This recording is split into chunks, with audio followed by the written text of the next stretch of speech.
Lawmakers canceling student loans appears to be off the table, and could climate change have a connection to the recent deadly tornadoes?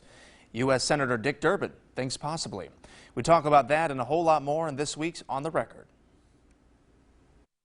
The Biden administration announced student loan payments will resume in February of 2022. This means nearly 43 million Americans will get hit with interest rates again, something that hasn't been seen since the CARES Act passed in March 2020. U.S. Senator Dick Durbin says he's recommended the president continue to pause the payments. I certainly hope that the president takes my recommendation. I join with a fellow senator in asking the administration to suspend interest payments on these loans, at least for a period of time, so that students have less of a burden to carry as they get back on their feet.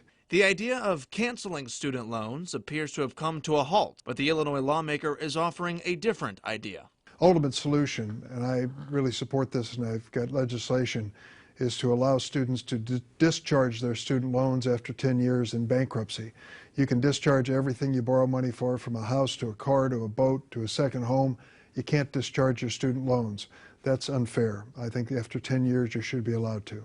In the last week, many communities around the Midwest have been struck by deadly storms, including tornadoes. Senator Durbin says lawmakers must take bold action on climate change, saying when he was a kid, you expected severe storms in the summer, but never in December. This extreme weather is not just bad luck, and it isn't just one-off occurrence.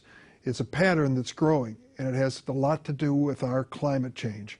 We've got to take this seriously. It's a matter of life and death in our future. The president's Build Back Better bill appears to not be ready to pass by the new year. This negotiation has gone on way too long. This bill has a focus on the transition to clean energy, from wind turbines to solar panels and electric vehicles, while also investing in countrywide products, delivering investments to disadvantaged communities. I'm really disappointed that we haven't come to a conclusion. The failure to pass this by the new year means the child tax credit comes to an end after this month. If passed, the White House says parents won't need to pay more than 7% of income on child care. It also offers universal free pre-K for 3- and 4-year-olds. And Cook County has now surpassed 1,000 murders in 2021, with Chicago accounting for over 800 alone. Here in Peoria, we're seeing a record number of homicides, with the city currently at 34. Absolutely oppose this so-called defunding of police. I don't know where that idea came from. But the senator says the U.S. government needs to do more than just give money to police departments. We've got to hold them to good standards of conduct, and I think they agree with that.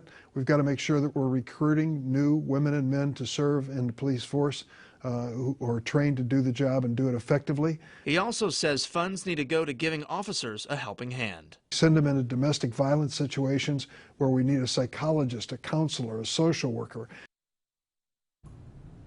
To learn more about President Biden's Build Back Better bill and to hear more from U.S. Senator Dick Durbin, head to our website, ciproud.com.